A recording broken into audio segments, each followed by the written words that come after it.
बिस्मिल्लाहिर्रहमानिर्रहीम। अस्सलाम वालेकुम नादरीन, आप यूट्यूब चैनल देख रहे हैं। मैं इमरान खान हूँ। आपको मैंने 2 से 3 दिन पहले बता दिया था कि चीज़ें तय पा गई हैं। हुकूमत और हुकूमती इत्तेहादी वो मिलकर वोटिंग करने वाले हैं। ये भी बताया था कि वो तमाम रुकावटें जो बीच में मौजूद थीं वो दूर हो गई हैं और अब हुकूमती इत्तेहादी हुकूमत के साथ मिलकर वोट करेंगे।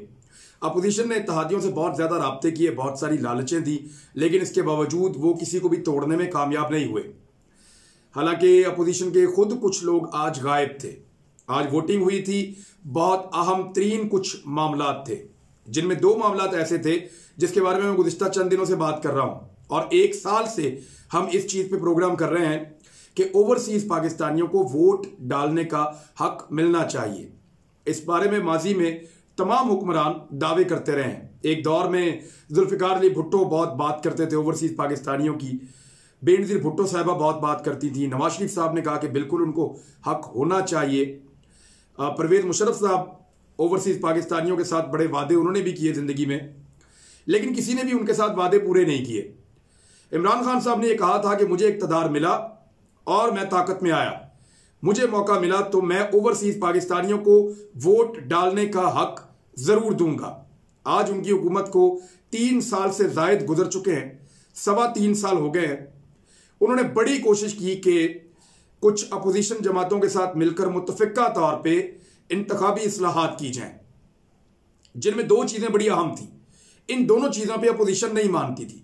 नंबर 1, अपोजिशन नहीं चाहती कि बैरून मुल्क रहने वाले 90 लाख से ज़ायद ओवरसीज पाकिस्तानियों को वोट डालने का हक मिले। दूसरा, अपोजिशन नहीं चाहती कि अगले इंतखाबात EVM यानी इलेक्ट्रॉनिक वोटिंग मशीन्स के साथ हों। ये इलेक्ट्रॉनिक वोटिंग मशीन क्या है, ये मैं लिंक आपको दिखा रहा हूं अपनी स्क्रीन पे। आप जाएं और जाकर यहां से क्लिक करके आप देख सकते हैं कि इलेक्ट्रॉनिक वोटिंग मशीन क्या है और किस तरह काम करती है। मैंने इसके ऊपर पूरी एक वीडियो बनाई थी, जाकर इस पर तहकीक की थी। इलेक्ट्रॉनिक वोटिंग मशीन एक ऐसी चीज है कि अब मुर्दे वोट नहीं डाल सकेंगे, यानी वो लोग जो इंतकाल फरमा गए हैं, जो अब इस दुनिया में नहीं है, उनका वोट नहीं डल सकेगा। अब लाखों वोट जो हर दफा जाया हो जाते थे, लगभग 18 लाख वोट एक आखिरी इंतखाब में जाया हो गए।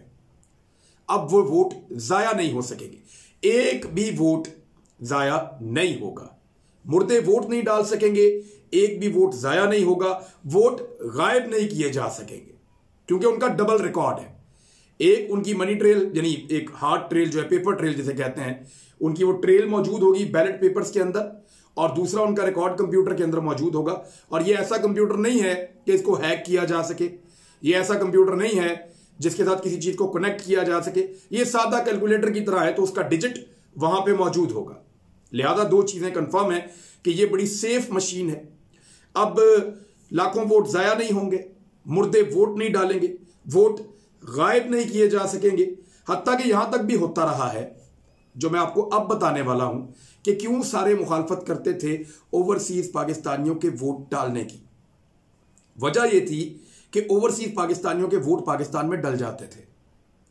एक हल्के में 10,000 से लेकर, बहुत कम भी किसी हल्के में तो 5,000 ओवरसीज पाकिस्तानी तो हैं, और जहां ज्यादा हैं वहां 70,000 तक ओवरसीज पाकिस्तानी एक हल्के में मौजूद हैं। यानी पूरे के पूरे इलेक्शन की डायनामिक्स तब्दील कर सकते हैं। इतनी काबिलियत और इतनी इस्तात है, इतने नंबर्स हैं इनके ओवरसीज पाकिस्तानियों के। 90 लाख से जायद वोटर्स हैं।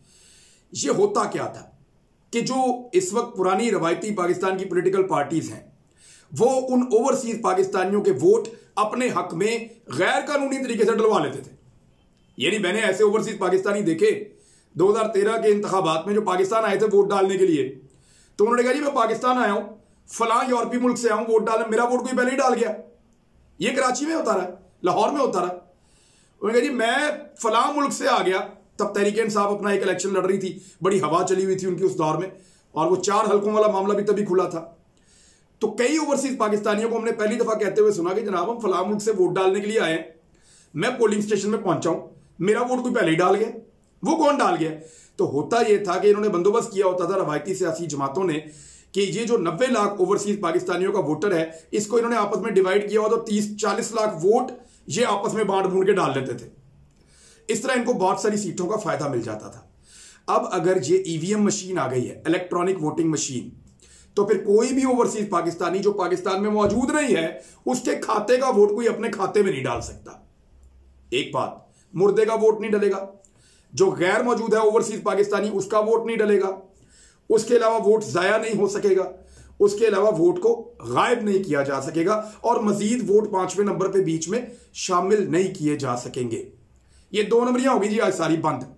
इस पे तकलीफ किनको हो रही है मैं तो हैरान हूं। हमारे कुछ सहाफी दोस्त हैं उनको बहुत ज्यादा शिद्दत से तकलीफ हो रही है। पढ़े लिखे लोग हैं आप, जाइए जाके ईवीएम पे प्रोग्राम कीजिए, उसमें कीड़े निकालिए, साबित कीजिए आप पढ़े लिखे लोग हैं कि ये धांधली करेगी मशीन। और अगर आप साबित नहीं कर सकते तो फिर आपको कोई हक नहीं पहुंचता। मैं टेक्निकल लोगों को लेकर गया, उन्होंने कहा खान साहब हम इसमें कुछ नहीं पकड़ सके, ये मशीन तो बिल्कुल ठीक बनाई है इन्होंने और ये धांधली को रोकेगी।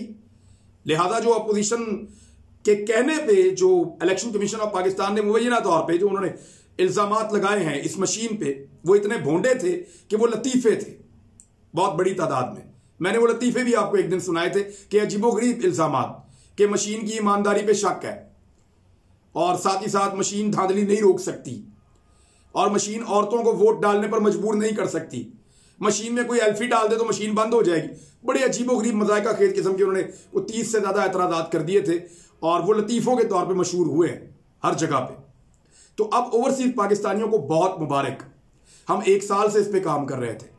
मैं बता नहीं सकता कि मुझे कितनी खुशी है तमाम उन पाकिस्तानियों को जो दुनिया के किसी भी किनारे पे रहते हैं, दुनिया के किसी भी मुल्क में रहते हैं। मैं उनको इसलिए मुबारकबाद देता हूं कि आपका यह हक था जो आपको मिल रहा है। अगर पाकिस्तान से भागे हुए सियासतदान बैरून मुल्क बैठकर पाकिस्तान की सियासत कर सकते हैं, पाकिस्तान की सियासत के अंदर असरअंदाज हो सकते हैं, बाहर बैठ के बड़ी बड़ी पॉलिटिकल पार्टीज के फैसले कर सकते हैं, तो फिर ओवरसीज पाकिस्तानी कम से कम वोट तो डाल सकते हैं।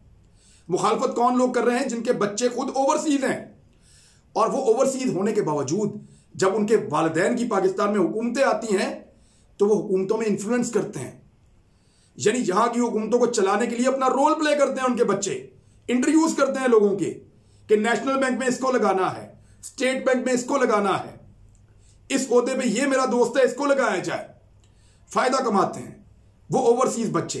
यानी उन ओवरसीज बच्चों को ये हक है कि वो पाकिस्तान को चलाएं, लेकिन जो ओवरसीज पाकिस्तानी बाहर मेहनत मजदूरी करके पाकिस्तान में अरबों डॉलर हर महीने भेजते हैं, उनको हक नहीं है कि वो वोट डालें। ये बड़ी सख्त ज्यादती है। आज बिलावल भुट्टो जरदारी साहब ने एक स्टेटमेंट दिया। नॉर्मली मैं इस तरह करता नहीं हूं, लेकिन मैं आपको पढ़ के सुना देता हूं, उसका जवाब देने पे मैं मजबूर हो गया। बिलावल भुट्टो जरदारी साहब का जो स्टेटमेंट है, आप देखें स्टेटमेंट देने का तरीका क्या है। ऐसा नहीं हो सकता वोट पेरिस में डाला जाए और नतीजा मुल्तान से निकले, यानी वो ये चाहते हैं कि ओवरसीज पाकिस्तानी वोट ना डालें। अब पेरिस का लफ्ज इसलिए इस्तेमाल किया कि पाकिस्तानी जरा चिढ़ जाएंगे कि पेरिस है, क्योंकि ये जो इस तरह के मुल्क हैं पाकिस्तानी जरा पसंद नहीं करते, क्योंकि वहां पे पाकिस्तानी नफरत करते हैं, ज्यादातर लोग वहां पे जाते नहीं है, जा नहीं सकते। तो इसलिए वो पाकिस्तानियों के जो दिल की आवाज है, उन्होंने कहा जी ऐसा नहीं हो सकता कि पेरिस में एक बंदा वोट डाले और नतीजा जो है उसका मुल्तान में निकले। भाई पूरी दुनिया में होता है, जदीद मुल्कों के अंदर होता है, यानी ये जायज नहीं है। तो फिर ऐसा भी नहीं हो सकता कि दौलत पाकिस्तान में लूटी जाए और जायदादें पेरिस में और लंदन में बने, फिर ये भी नहीं हो सकता। और अगर ये हो सकता है ना कि पाकिस्तान की दौलत लूट के जायदादें पेरिस और लंदन में बने, तो फिर लंदन और पेरिस के अंदर जो लोग आपका तमाशा देख रहे हैं ना कि आप लूट मार करके कैसे आए, फिर उनको हक भी दें कि वो पाकिस्तान के वोटों के अंदर अपना वोट डालें। ये ओवरसीज पाकिस्तानियों से डरते इसलिए हैं कि ओवरसीज पाकिस्तानी इनकी औकात को भी जानते हैं और इनकी प्रॉपर्टीज को भी जानते हैं।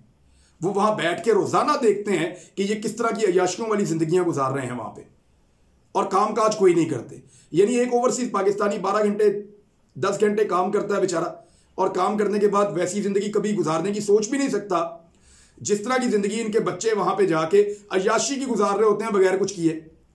तो उनको तकलीफ होती है। वो फिर इस एलीट क्लास को कभी भी वोट नहीं डालेंगे, वो वोट डालेंगे उनको जो उनको लगेगा कि वो उनकी तरह के लोग हैं। यानी मैंने देखा कि ओवरसीज पाकिस्तानियों में जो पहली पसंदीदा शख्सियत आई थी 90s में, वो नवाज शरीफ साहब थे, लेकिन फिर मियां साहब ने जिस तरह प्रॉपर्टीज बनाई, जो सारा कुछ किया, वो मुतनफर हो गए। उसके बाद परवेज मुशर्रफ साहब ओवरसीज पाकिस्तानियों की दिल की आवाज बड़े लंबे अरसे तक रहे, और फिर फाइनली जो मैंने अपने करियर में देखा कि अब इमरान खान साहब के पास ओवरसीज पाकिस्तानियों की बहुत बड़ी ताकत है। अगर तो ये 90 लाख लोगों को वोट डालने का हक मिल गया जैसा कि, और अदालत को बीच में लाने के लिए अपोजिशन कोशिश करेगी, वो इस इलेक्ट्रॉनिक वोटिंग मशीन और इस ओवरसीज पाकिस्तानियों के वोट से खौफजदा हैं।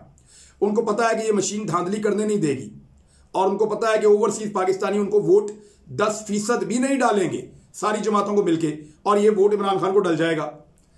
इसलिए वो ये कहते हैं कि हर हाल में इसको रोको। इसको रोकने के लिए वो अदालत में भी जा सकते हैं, एहतजाज भी कर सकते हैं। इवन मुझे यहां तक शक है कि उनको इलेक्शन का बाइकआउट करना पड़ा तो वो इकट्ठे होकर इलेक्शन का बाइकआउट भी कर सकते हैं कि भाई बाइकआउट करो ऐसे इलेक्शन का जो आप जीत ही नहीं सकते।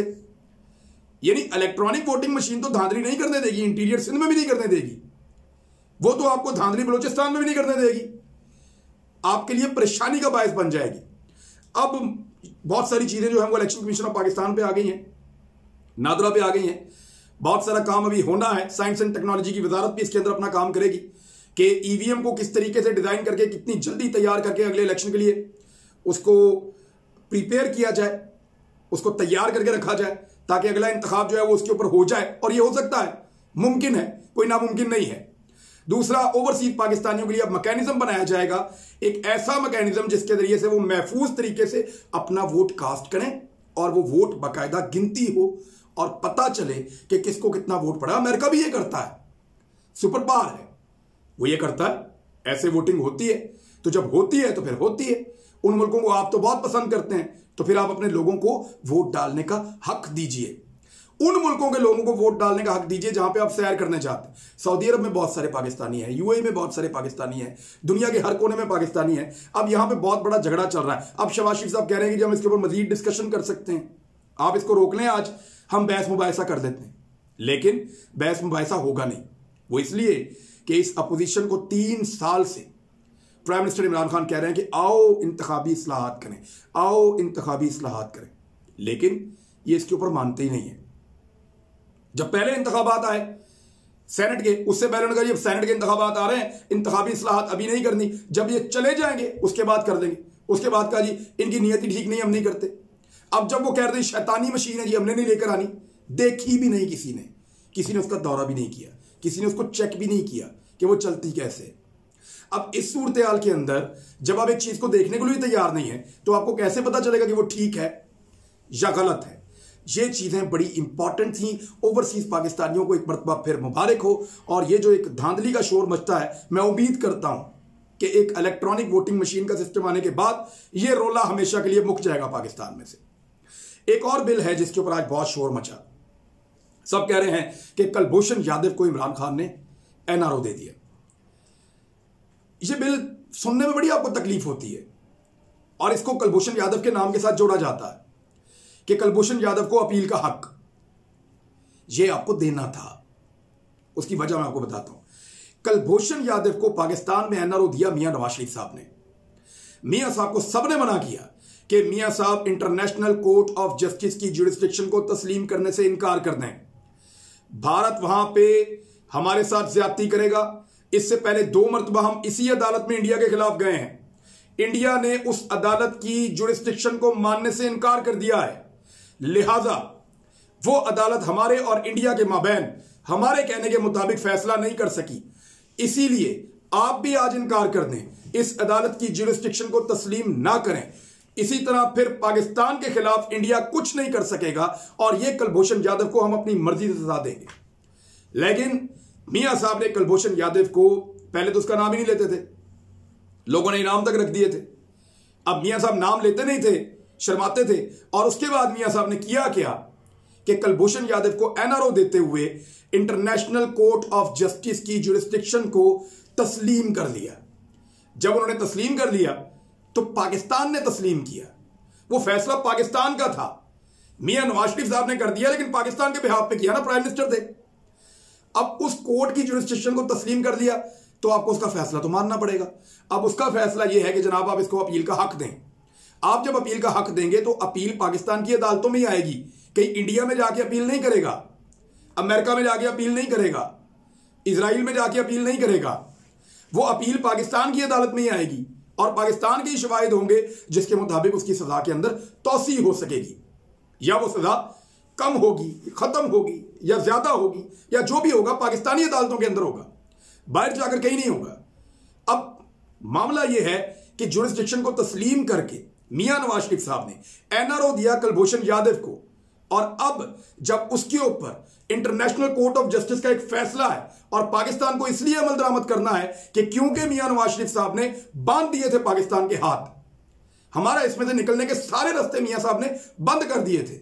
अब अगर नहीं करते तो पाबंदियां हैं, नहीं करते तो बैन अल-अक़वामी तौर पर पाकिस्तान के लिए प्रॉब्लम्स हैं, तो पाकिस्तान को यह करना पड़ेगा। यानी पहले हमारे हाथ बांधते हैं, उसके बाद कहते हैं जंग लड़ो। तो मियां साहब ऐसे नहीं होता। और ये जो पीएमएलएन के लोग कह रहे हैं ना कुलभूषण यादव को एनआरओ दिया है, ये एनआरओ एक्चुअली मियां नवाज शरीफ साहब ने दिया है। ये हुकूमत सिर्फ उस फैसले पर इंप्लीमेंट कर रही है जो फैसला मियां नवाज शरीफ साहब की वजह से इंटरनेशनल कोर्ट ऑफ जस्टिस ने दिया था। ना उस अदालत को मानते, ना वो फैसला आता, ना आज ये कानून पास करना पड़ता। यानी पहले कुछ करते हैं और आज कुछ कहते हैं, इससे बड़ी मुनाफकत और क्या हो सकती है। बहरहाल फिर भी एक अच्छा दिन है, ज्यादा नेगेटिव बात नहीं करते। सबको मुबारक हो, सबको मुबारक हो। पाकिस्तानियों के लिए आज बहुत खुशखबरी वाला दिन है। ये जो 2 कानून पास हुए हैं, ये पाकिस्तान की किस्मत बदल सकते हैं और पाकिस्तान के जो इलेक्टोरल सिस्टम है उसके अंदर एक इनकलाब बन सकते हैं। अब तक के लिए इतने, अपना ख्याल रखिएगा, अपने चैनल का भी। अल्लाह हाफिज।